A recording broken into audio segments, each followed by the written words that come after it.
बिहार, वो जमीन जहां सियासत सिर्फ चुनाव नहीं बल्कि एक इतिहास है।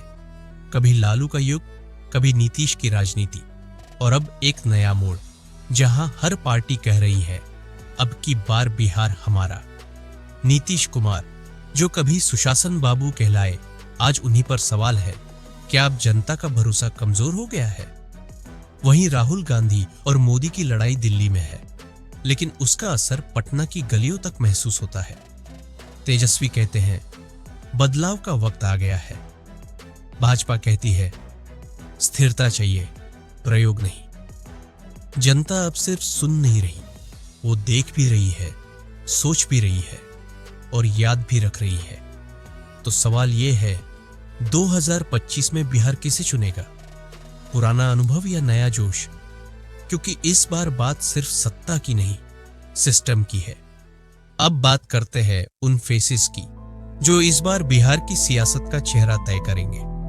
नरेंद्र मोदी, दिल्ली में बैठकर भी उनका शैडो पटना तक फैलता है। हर रैली में बस एक सवाल, कौन देगा स्थिरता? नीतीश कुमार हर बार नया रास्ता चुनते हैं, कभी एनडीए में, कभी महागठबंधन में। जनता के मन में सवाल बार बार गूंजता है, क्या भरोसा अब भी बाकी है?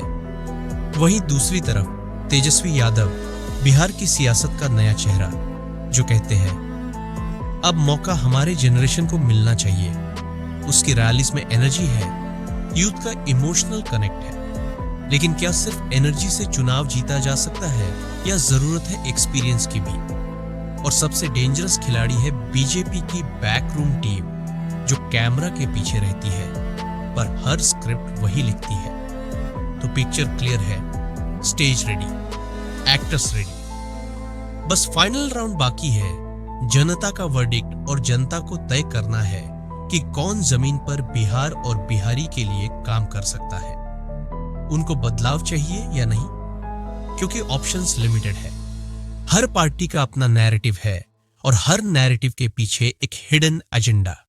बीजेपी कहती है डबल इंजन सरकार, लेकिन ग्राउंड रियलिटी, नौकरी कम, माइग्रेशन ज्यादा और यूथ का पेशेंस ऑलमोस्ट खत्म। आरजेडी के पोस्टर्स पर लिखा है बाढ़ लव का समय। तेजस्वी ने हर परिवार को एक नौकरी का प्रॉमिस दिया, लेकिन क्या ये सच में पॉसिबल है? नीतीश कुमार हर बार नया फॉर्मूला पेश करते हैं, कास्ट सर्वे, विमेन एम्पावरमेंट, महिलाओं को 10,000 रुपए हर महीने और रिजर्वेशन। लेकिन जनता कहती है सर, फॉर्मूला पुराना हो गया है, कुछ ग्राउंड पर भी तो करके दिखाओ। कांग्रेस बस सपोर्ट करता है, जैसे बैकग्राउंड म्यूजिक सुनाई तो देता है पर इंपैक्ट नहीं करता। लेकिन राहुल गांधी फैक्टर इस बार शायद थोड़ा काम कर सकता है। अगर कांग्रेस अच्छा परफॉर्म कर देती है तो क्लियर वर्डिक्ट महागठबंधन को मिल सकता है। असल वॉर अब ग्राउंड पर नहीं, ऑनलाइन भी चल रही है, ट्विटर, यूट्यूब और रील्स पर। हर पार्टी अपने ट्रोल आर्मी से नैरेटिव बना रही है और यूथ उसे एंटरटेनमेंट समझकर कंज्यूम कर रहा है। बिहार का इलेक्शन अब रियल वॉर नहीं, रियल वॉर बन गया है। तो सवाल ये है, कौन बनेगा बिहार का अगला सीएम? नीतीश कुमार की स्ट्रैटेजी डिकेड्स का अनुभव दिखाती है, पर जनता कह रही है थोड़ा बदलाव चाहिए।